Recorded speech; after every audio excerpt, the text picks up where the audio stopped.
The Radio Ashford Feel Good Hour with Sam Griffin and Nigel Jones. Get set for the weekend with a healthier, happier you. Friday lunchtime from 12:30 on the Sam Griffin Show. Radio Ashford 107.1 FM or on your smart speaker.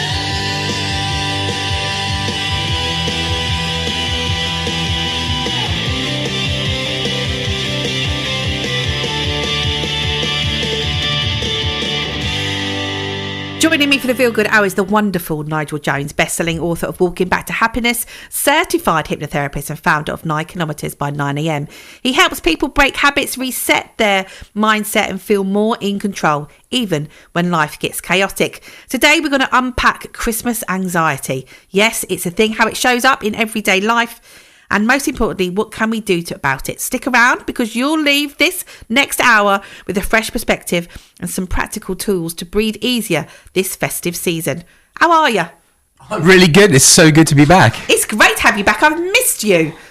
Did you have a nice time in America? I had a lovely. I'm very jet lagged today, though. I'm literally surviving on fumes. But yes, I had a lovely time. Thank you. It was so good. It's so good to see you. Now, I mentioned the C word quite a while ago. Christmas is upon us. Yes. And it's speeding round quite quickly. Obviously, anxiety does rise around Christmas, or do we just notice it more? Well, I think if you look at Christmas, it's on the surface, it's all sparkly, but underneath there's a huge pressure cooker.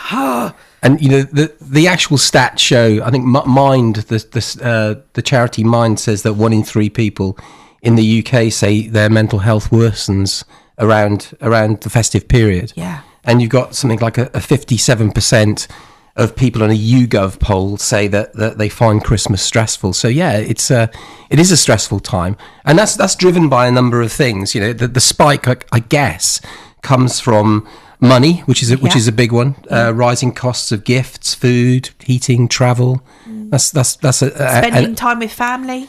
Yeah, relationships, family tensions, everyone together. They're not, you know, Christmas is the time when everyone gets together. There's the social overload as well, like school plays, endless events, work parties, shopping trips, loads and loads of stuff. Yeah. And also, you know, let's not forget grief and loneliness as well. Yeah, you know, for some it's the first Christmas without a loved one, or they might not have anyone around to keep them company over the festive period. So yeah, there's so many things that can cause the anxiety. But why does it affect us so differently at Christmas? What is it? What is it about Christmas that ramps up the anxiety? I think everyone's different. And so, you know, we all come at this from a different approach. But, you know, if you actually take different types of people, like perfectionists, for example, you know, they'll feel the need just to make everything just right. Yeah. And that can be very, very stressful for a perfectionist. Yeah. You know, the decorations, the meals, the presents, everything has to be, you know, just right. Yeah. Then you've got the people pleasers. Yeah. And, you know, they just can't say no. So it's like, you know, they get overwhelmed with all the obligations that are just laid out in front of them, and they just create these huge lists of things to do. Yeah. Then you've got introverts who find social occasions, I guess, quite draining, and that can be a lot for them to bear. And people with past traumas, you know, Christmas can be a huge trigger. And neurodivergent individuals as well. I mean, you know, it can be quite a lot very overwhelming for people with ADHD, etc. So So, you know, at the end of the day, one person's joy is another's anxiety, but it's a mix out there. Everyone has a different take on it. And I think for me is not having judgment on how other people celebrate their festive time. Now, some people quite like the fact that they don't do anything and that it isn't different for them, and that they are having some quiet time because they've got a bit of time off work. You know, some people, you know, some industries still shut down over Christmas. Yeah. And I think also if you've also got this family that are buying oodles of presents and uploading it onto social media, and, you know, don't judge that either. That's how they do it. But I think you've just got to do you. Yeah. Do what you think's right. Yeah, and the early warning signs to look out for are things like, from a physical perspective, it could be like a tight chest or a headache or disrupted sleep, or jaw clenching. There's a few physical things can happen to you in these stressful times. There are emotional flags as well, like you could be, there's tearfulness and irritability, and behavioural changes like sort of obsessive list making and stuff like that. I love a list. Although at Christmas, my list has become very different. My children are older. I've got my wonderful stepson, Freddie. He's 12. Yeah. So our house is very different now at Christmas. And we've kind of evolved that. And the kids are like, Mum, we don't need presents. We just want to have a nice dinner with you. And, so things have definitely changed for us at Christmas. And I think it does over time. Although some people still, with adult children, go for it and go crazy. Yeah. But for us, I was a single mum for many years. And Christmas was very basic for us. Yeah. And I think they learned then that actually it was the fun we had, the games and the Christmas This is TV, it, yeah. the little things, like just walking around the neighbourhood looking at all the lights. Yeah. Little things like that made it special without having to put loads of bows and ribbons on stuff. Yeah, and the thing from a life coaching perspective, there's three things going on here. There's the things that go wrong or that make us get anxious about Christmas are focusing on what I call like the things we don't have or the lack in our lives. Yeah. And obviously, like in an Instagram world, it's quite easy to do that when you sort of see what everybody else is doing.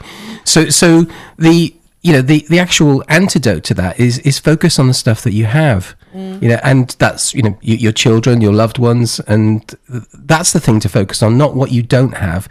And that's a great cure. The other thing, the second one, is be more present, and just get into the moment, as opposed to like worrying about what the meal's going to be like or what the future's going to be like, or anguishing over the past. So focus on the present, and then also just take into account the only thing you need to sort of focus on is really what you can control.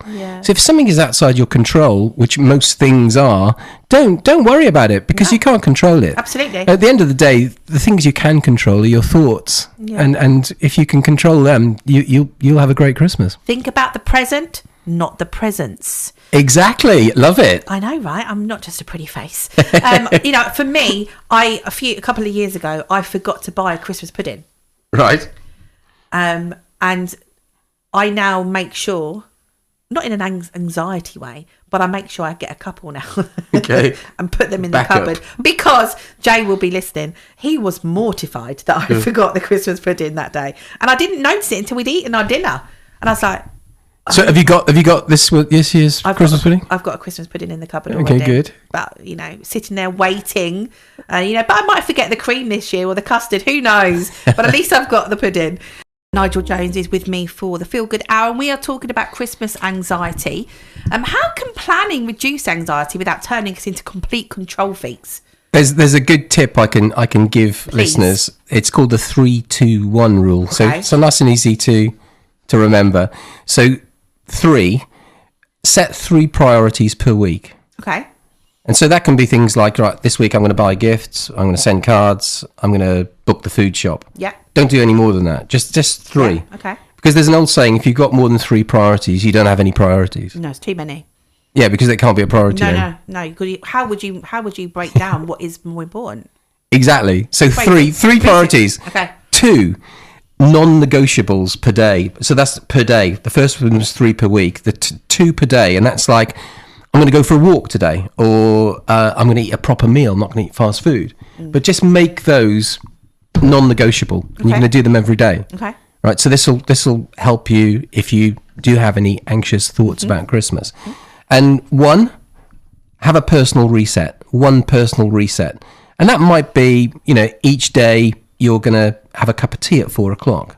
Take 15 minutes out and just enjoy that tea, nothing else. Yeah. Or you're going to listen to a podcast, or you're going to do a 10-minute stretch. Yeah. But literally but that's like 1 personal reset you do every day. Yeah. So 3-2-1 rule. I love that rule. It really works. Honestly, it really works. And I'd also say, some other tips, delegate where you can. Yeah. So kids can help. You schedule nothing time, which is actually try doing nothing. It's quite difficult to do nothing. very difficult for me to do nothing. It's really nice just to have 10 minutes of nothing. Yeah. And the other thing is expect disruptions to happen. They're going to happen. So don't be shocked when it happens. Yeah, it's yeah. like, right, expect it's going to happen. Yeah. And you'll be able to deal with it Yeah. in a much easier way. Absolutely. Now, Christmas for children. Yes. You know, we obviously think, oh, it's going to be a really, really fun time for them, and they get super excited. But Yeah. they too can suffer. They have to do nativities. They've got to read lines. They've got to do this, that, and the other. Yeah. They have the expectation of making sure they go to bed and all of this. And actually, some children find it a bit strange that someone's going to come into their house and drop off presents. So you've got all of these different things. And some of them manage it really well. Yeah. And some of them don't. How can we help children with their Christmas anxiety and overwhelm? I think a good thing to do, first of all, is look for the signs of anxiety in children. And sometimes it's really obvious, but just sort of talking about it, you can see it. So they could be meltdowns over small things. All of a sudden, it's behaviour that they don't normally show. All of a sudden, they've just gone crazy over something tiny. There might be trouble going to sleep or restless nights. They might want to start avoiding activities. Yeah. So, they sound obvious, but if it's out of character, then there's some form of like underlying reason for this.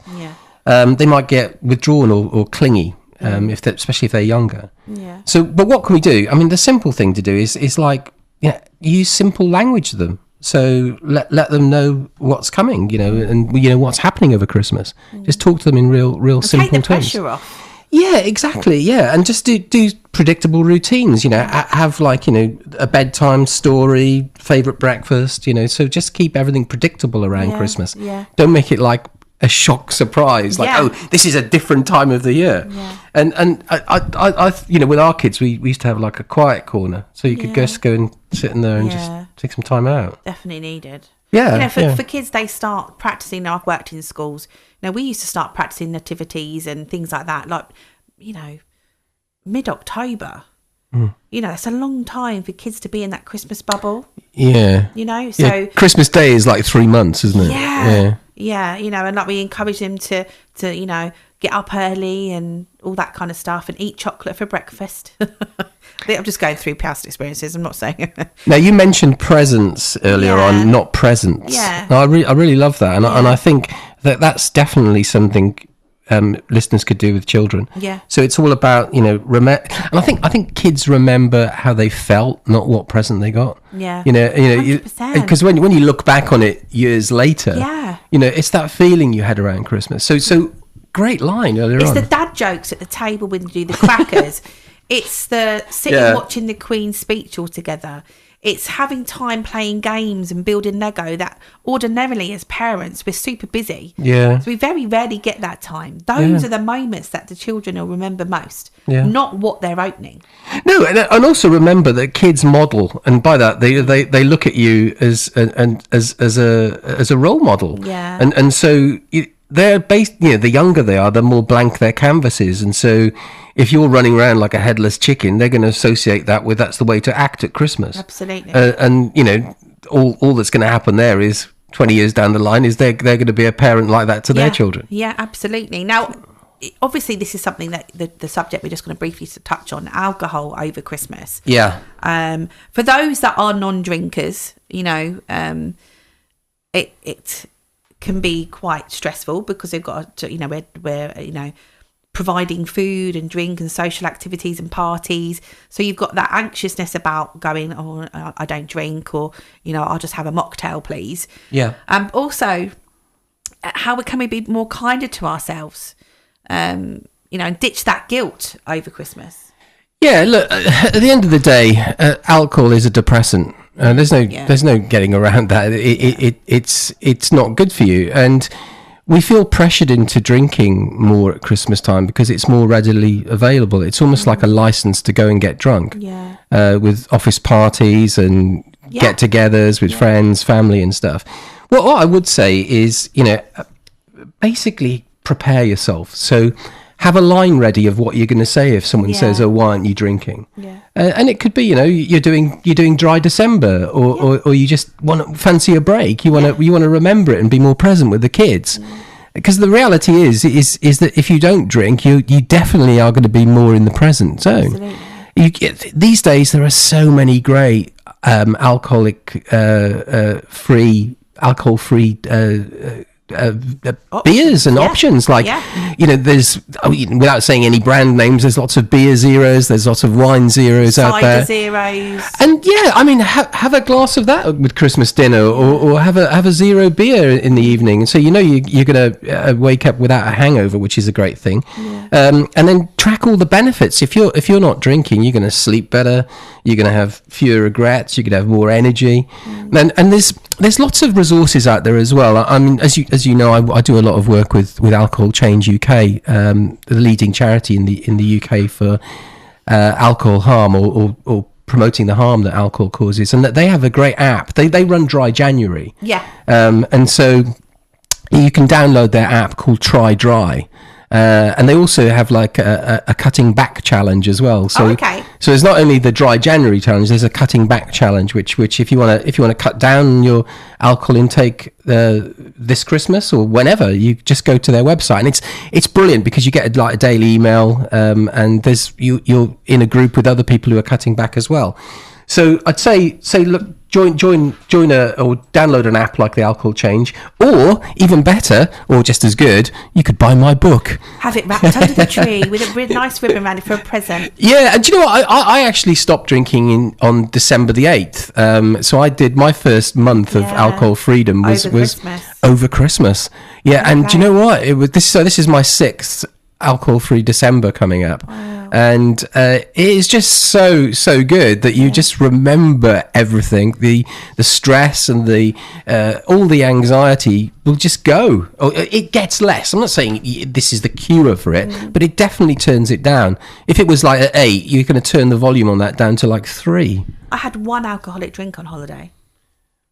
And what was the holiday like? Amazing. Yeah. I had one baby Guinness with my mum and dad and Jay on the last night. Yeah. Because they're nice. They taste great. But we just had one, and I had my whole holiday without any alcohol really. Yeah. And it was great. Even even Jay didn't really have anything, and it just didn't make any difference other than the fact that I was more present in my holiday, and I didn't have a hangover, and I didn't feel groggy. The Radio Ashford Feel Good Hour with Sam Griffin and Nigel Jones. Get set for the weekend with a happier, whoa. Friday lunchtime from 12:30 on the Sam Griffin Show. Radio Ashford, hit on 7 and 1 FM or on your smart speaker.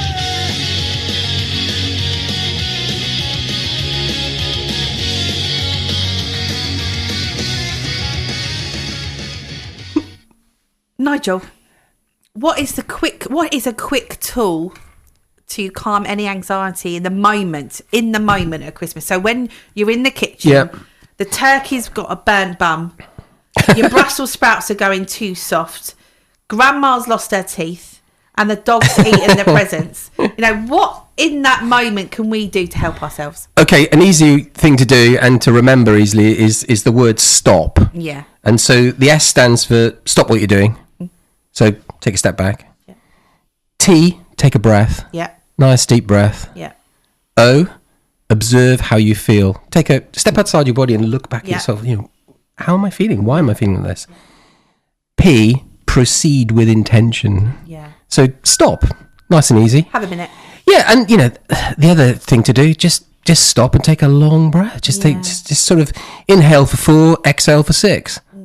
And then do that 5 times. Yeah. You'll find that you control yourself, you control your breathing, you control your emotions. That's why we say take a breath. Yeah. Whenever we're in a stressful situation, because it just helps so much. Exactly, yeah. I mean, there's other things. I mean, the easiest ones to do, people can remember, are things like, the word stop, or you could use the 5, 4, 3, 2, 1. Mm-hmm. So that, name 5 things you see around you immediately. So this is like to change your state. Yeah.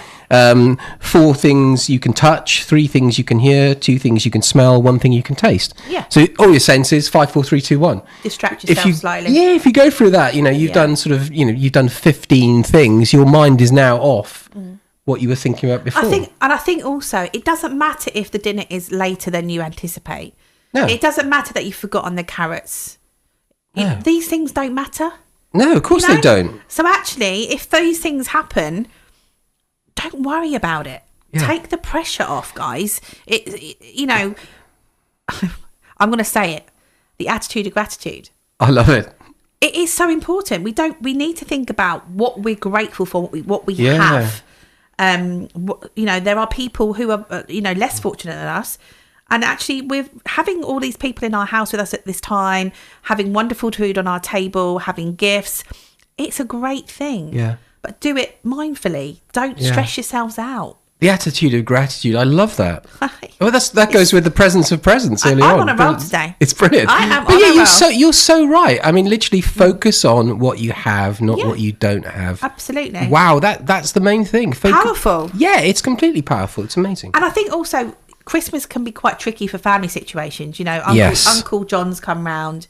He always acts up. One of the kids always cheats at Monopoly and it ends up in a big round. Do you know what? They are pressures. Yeah. We've also got that, like you said earlier on, about navigating grief. It might be a first Christmas that someone is missing a loved one, or someone's maybe away from them, in a different, working away or whatever. How can we navigate those situations? Well, I mean, let's take the first one, the tricky family situations. So there's a few things you can do. I mean, the easiest thing to do is like set boundaries. Yeah. So let's say you're going to a relative's house which you only go to once a year, and maybe say, right, well, the boundary is we're going for 2 hours, and that's it. You set the time and you stick to it. Yeah. So that boundary is really important. So how long you're going to be there. Yeah. You could write some pre-script so you know what you're going to say. Yeah. So rather than get into an argument, maybe you say, well, let's agree to disagree, or I'm not discussing that today. Yeah. So you're prepared for potentially volatile situation. So definitely do that. Yeah, so boundaries, scripts, and I think lastly, plan breaks. Take a walk, go for a walk. If you're feeling a bit anxious, or go out and do something else, do the washing up, or step outside. Just take a break. So that's what I would do, say, with family. And I think with the anxiety from feeling alone, you're not the only one. I mean, there are so many people, on by themselves at Christmas time. And one of the easiest things to do is reach out to a group. Yeah. And there's, or a friend or a community group. Do you know what? Which I find really rewarding is volunteering at Christmas time. Yeah. And it's a powerful way to feel connected and mix with other people. And I think we have to be mindful. If we know people that are on their own, we should reach out to them. Yes. Even if they particularly maybe said, oh, no, I'm fine. A text, a phone call, a Christmas card.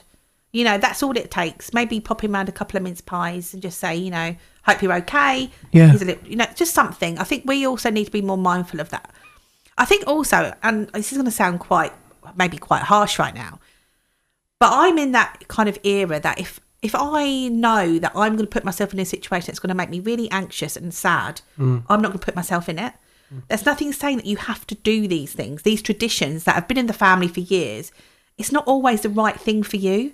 Completely. So if you don't want to go, don't go. Yeah. Make your own traditions. Start your own, just honestly, it's not worth it. Because sometimes it can be really, really, really harmful. Yeah, and just keep in mind that Christmas doesn't have to look like an advertisement.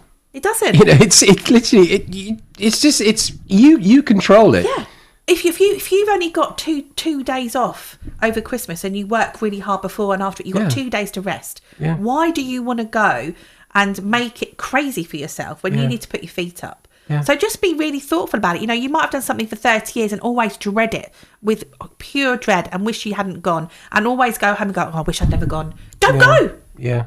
That sounds really harsh, but I'm a big believer in choosing those battles over your happiness. And that's setting a boundary. That's really, really powerful. Yeah, I think so. Now, this is a big one, I think, with the modern age, Christmas comparison syndrome. Yeah. Now, what does it look like and how can we stop it? Right. So Christmas is comparison syndrome is like when you look at Christmas as being on steroids.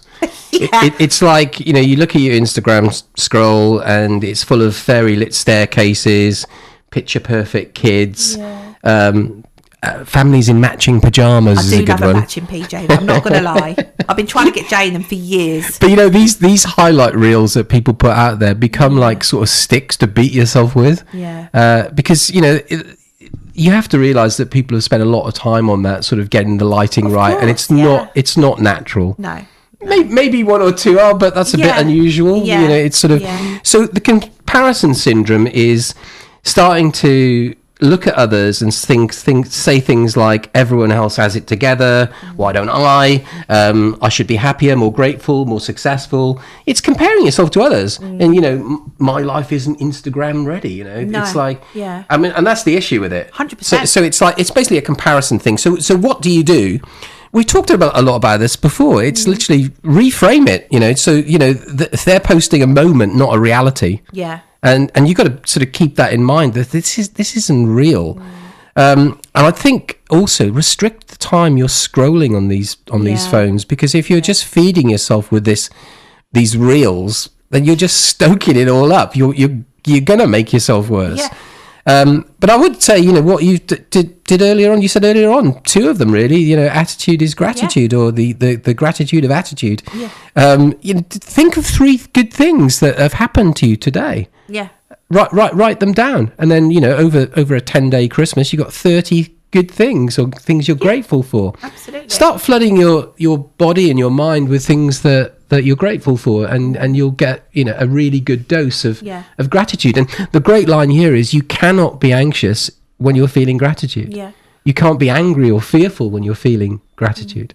And so pump yourself full of gratitude by thinking of just simply three good things. And I think also, with the whole social media thing, if you are a mum or dad who are at home and you're looking through scrolling through, and you see this picture perfect front room with hundreds of presents. I know some, there are them that literally go crazy, and you're sitting there going, wow, that's just, post something that's real. Be real. Post what your Christmas looks like. Yeah. And you'll be really surprised about how much positivity you'll get from being more real about what Christmas is like for you. There are so many people that are looking at these reels going, oh, look at that looks amazing, and how can I do that? Why can't I do that? What if I do that? Don't, just be real. Yeah, and keep in mind that the people who are posting those things are probably suffering from quite high anxiety. Yeah, absolutely. The need to do that. Or they're getting paid for the privilege. Or they're getting paid. Influencers, they're getting paid for these posts. So please, if you're going to post real stuff. Yes. So we're looking forward to a few posts from you. Absolutely. Yeah, we'll be tucked up with our matching pyjamas, including the dog, eating a takeaway curry, because that's what we're doing this year. Now, how can we make the most of Christmas? Practical ways to boost joy and connection. And what's one small practical action listeners can try this week? There's so many things you can do, but let's pick a few, right? So why not write a joy menu? Yeah, I love this. So write down 4 or 5 small things that reliably lift you. So this could be like a sunrise walk, a favourite film, a board game, carols, and just schedule 2 of these in. This week, just stick them in. So you've got that joy menu, which you're going to go to and live in that. You could tie that in with the Advent as well, couldn't you? You could do that and run a nice bath. Today I am going to have a soak in the bath with a pumpkin spice bath. Yeah, a joy list Advent calendar. Yeah, I've just written it in my diary. Thanks for that, Nigel. Yeah, so literally loads of things. Let's have a think for some other stuff. You could literally set some screen time boundaries that we talked about. Literally one of the biggest challenges is literally people are using their mobile phones too much. Do a mixology night. Make some non-alcoholic cocktails. Yeah. Get in the kitchen. Do some pickled eggs and pickled onions. Yeah. Make some Christmas chutney. Yeah. Go for it. And make other things like one of the biggest stresses is like buying the right gift for someone, and stressing out over that. Yeah. And the reality is people prefer experiences than something you wrap up. Handmade. Yeah. People like stuff that people have made an effort. Yeah. I mean, you could have something like a cinema IOU or a winter picnic or something really simple like I'll take you on a winter picnic. Yeah. Lovely. That's your Christmas present. A turkey sandwich. Yeah. I'm all over it. I think the joy menu, great idea. gratitude, Yeah, there's loads and loads of stuff you could do. I mean, the other thing is, like, think about the Christmas table. You could curate that in a fun way by giving someone like an action to do, or like rather than wait for what pops out of the cracker. Yeah. Sort of curate it yourself. Yeah. You know, so maybe like, what was your best moment of 2025 is written under someone's plate, or who helped you most this year. Conversation starters. Meaningful conversations which break the ice and get everyone talking, and so they're really simple things, and they don't cost anything. No, absolutely. I'm going to play a song while I've been inspired by you. Now, Nigel, we've had a text in from the lovely Laura. She said, "Afternoon, Sam. Very helpful listening to your show just now about Christmas. It's going to be a very difficult one for me this year, as it's the first one I've been separated from my husband, and he has taken my son to his family for most of the day. So thank you for the tips and mental health advice you guys are discussing." Laura. Oh, that's very. I hear you, Laura. Yeah. I've been there, Laura, and it is incredibly weird. It's difficult, but also very weird because it's very quiet. And I literally would just do a really good self-care day. Yeah. You know, and all I say to myself, or would say to myself, it's just a day. Yeah, that's right. You know, I'm fortunate that I've had him, you know, Christmas Eve. I've done everything within Christmas Eve. I've got him Boxing Day. It's just a day. And actually, I'm going to look after myself today. So I'm glad that it's been really helpful for you. You know, Nigel and I really hope that people take on some of our, you know, advice and stuff like that. But it's just a day, my darling, and you will enjoy it for you. Spend some time looking after yourself. Now, can you share any micro rituals that turn stress into meaning? Maybe some 2-minute happiness boosters. Yeah, sure. So a really easy one is to get a bowl of warm water. Yeah. Just put your hands in it for about 20 seconds, maybe a minute. Say a minute. Yeah, okay. Just hands under the warm water, and this sends a signal of safety to your nervous system. Yeah. So it can really calm you quite quickly. And off air I said, what about if it's snowing? You could stand outside with no shoes and socks on into the snow. With your curry. With my chicken tikka masala, which I cannot wait to do Christmas Day. And that will shock you into going, oh, you know, but you're also grounding at the same time. Yeah, completely. Yeah. So the planet's a big electrical ball. Yeah, so you know, if you take your shoes off, you connect. You're an electrical person as well. It's hot in here today. It is. But I think, like I've just said, it's just a day. Yeah. One day out of 365 where the pressure is always on, but it doesn't have to be that way. Yeah. You know, and I think we have to be non-judgmental. We need to be supportive. We need to be open-minded and kindful. Yeah. Kindful. I like that too. That's kind and mindful at the same time. It is. Kindful. So I think, you know, getting a copy of your book would be really helpful for anyone over Christmas. Yeah. It'd be a nice gift under the tree, walking back to happiness. Yeah, and there's over 70 workshops in there as well, things you can do to sort of de-stress. I listened to your book when I first met you, because I'm an audio girl. And I wasn't listening to it to give up drinking, because I don't drink anyway. But I listened to it generally about change and how you can change things, your habits and stuff like that. And it is such a good book. When's the next one coming out? It'll be out in 2026. Yes! Yeah. Like, can't wait. Honestly, you can get it on Amazon. Walking Back to Happiness by Nigel Jones.